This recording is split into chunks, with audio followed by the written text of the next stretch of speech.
जियो headline news के लिए ताउन किया है New Peak Feast Smile Triple Chocolate Donut.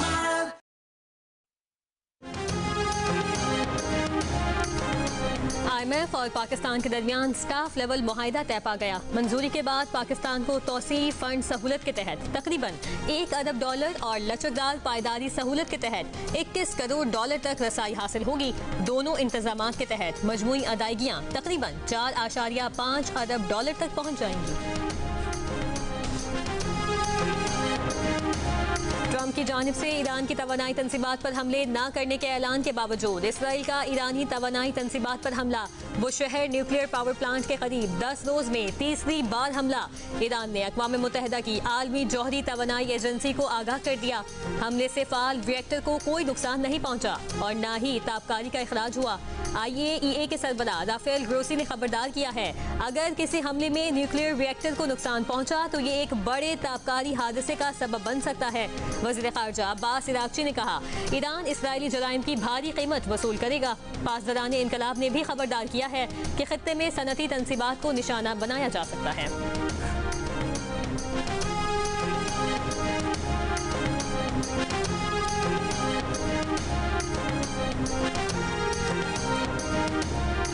मुत्तहिदा अरब अमारात ने ईरान की जानिब से दागे गए मिसाइल और ड्रोन हमलों को नाकाम बना दिया।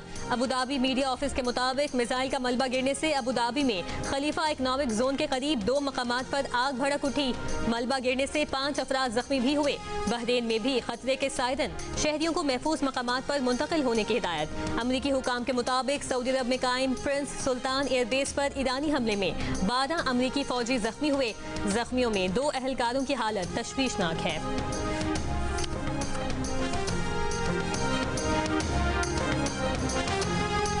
अमेरिकी सदर डोनाल्ड ट्रंप ने कहा है कि ईरान डील चाहता है, मुज़ाकरात कर रहे हैं और इसका कोई नतीजा भी निकलेगा।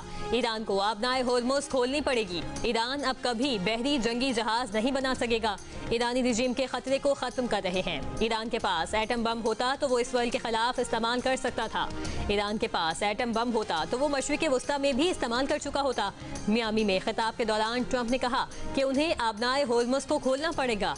अगली बारी क्यूबा की है।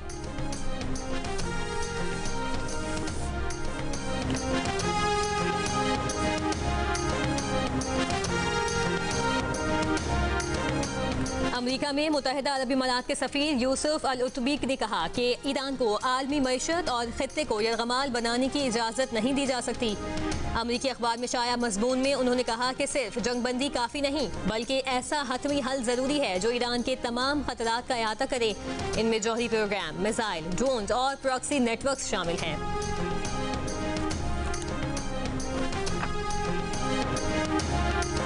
ईरान अमरीका जंग पर पाकिस्तानी सिफारती कोशिशें जारी हैं। सिफारती ज़राए के मुताबिक सऊदी अरब, तुर्की और मिस्र के वज़ीर ख़ारजा के दौरे पाकिस्तान का इम्कान है।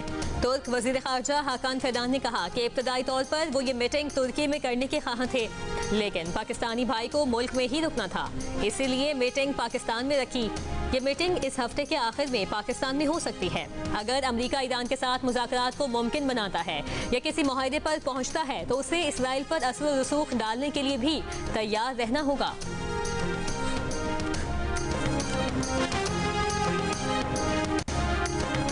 इंतजामी वजूहात और लैंडिंग की इजाज़त न मिलने पर इस्लामाबाद से अबूधाबी की परवाज वापस भेज दी गई।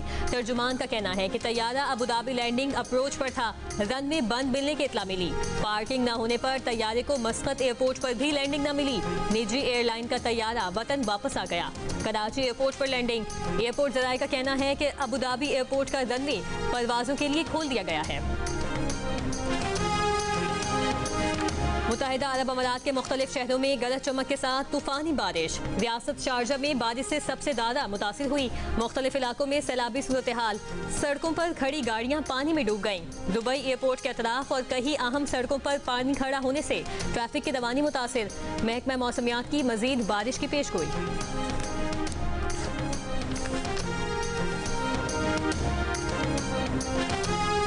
नेपाल में रैपर से सियासतदान बनने वाले 35 साला बलिंद्रा शाह मुल्क के नए वजीर आजम बन गए।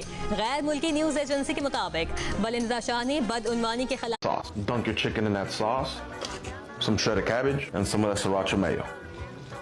Toast your buns nice and toasty. And now just assemble sauce, coleslaw, chicken, chives, pickles, and your bun. Match में कराची किंग्स ने कोयटा ग्लैडिएटर्स को 14 रन से हरा दिया। मैच में पहले बैटिंग करते हुए कराची किंग्स ने 7 विकेट पर 181 रन बनाए। जवाब में कोयटा ग्लैडिएटर्स की टीम 7 विकेट पर 167 रन तक पहुंची। हसन अली ने 27 रन के एवज 4 विकेटें हासिल की।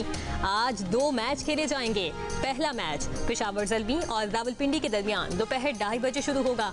दूसरा मैच इस्लामाबाद यूनाइटेड और मुल्तान सुल्तान के दरमियान शाम 7 बजे खेला जाएगा। मैच जियो सुपर और डिजिटल ऐप माइको पर बराह रास्त नशर किए जा रहे हैं।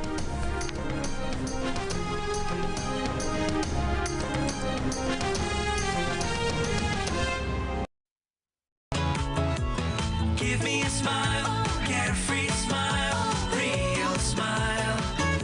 This donut makes me wanna smile. This donut makes me wanna smile. This donut makes me wanna smile. New Peak Treat Smile, Triple Chocolate Donut. अस्सलामुअलैकुम, जियो न्यूज़ के साथ मैं हूं हाजवा रऊफ। हेडलाइंस आपने मुलाहिजा की। यहाँ आपको अहम खबर दें, नायब वज़ीर आज़म इसहाक डार ने इस्लामाबाद में सऊदी अरब, तुर्की और मिस्र के वज़ीर ख़ारजा की मेज़बानी की तस्दीक कर दी। जियो न्यूज़ से गुफ्तगू में नायब वज़ीर आज़म इसहाक डार ने कहा कि सऊदी अरब, तुर्की और मिस्र के वज़ीर ख़ारजा कल इस्लामाबाद में मिलेंगे। वज़ीर ख़ारजा अगले रोज़ वज़ीर आज़म शहबाज शरीफ से भी मुलाकात करेंगे। उन्होंने कहा कि मुलाकात तुर्की में तय थी, मगर मसरूफियात की वजह से उन्होंने भाइयों को इस्लामाबाद आने की दावत दी है। मज़ीद जानेंगे जियो न्यूज़ के नुमाइंदे एजाज सैयद से। जी एजाज। जी बिल्कुल, नायब वज़ीर आज़म और वज़ीर ख़ारजा इसहाक डार ने जियो न्यूज़ को इस बात की फॉर्मली तस्दीक की है कि इस्लामाबाद में सऊदी अरेबिया, तुर्की और मिस्र के वज़ीर ख़ारजा की मुलाकात हो रही है। रात को जियो न्यूज़ ने ये खबर भी दी थी। नायब वज़ीर आज़म और वज़ीर ख़ारजा ने बताया कि कल ये मुलाकात, पहले ये मुलाकात तुर्किया में तय थी, लेकिन मसरूफियत की वजह से उन्होंने भाइयों को इस्लामाबाद आने की दावत दी, जिसे उन्होंने कबूल कर लिया। उन्होंने कहा कि ये तमाम जो वज़ीर ख़ारजा हैं ये कल इस्लामाबाद में मिलेंगे और उसके बाद अगले रोज वज़ीर आज़म शहबाज शरीफ से भी मुलाकात होगी। उन्होंने कहा कि हम ईमानदारी और नेक नीति से तनाज़ा खत्म करने की कोशिशें कर रहे हैं और तमाम दोस्त मालिक भी भरपूर तावन कर रहे हैं। उन्होंने कहा ईरान से हमारी बातचीत जारी है, लेकिन नाजुक चूंकि मुज़ाकरात हैं, इसलिए हम मीडिया पर बातचीत करने से गुरेज कर रहे हैं। जी बहुत शुक्रिया एजाज सैयद।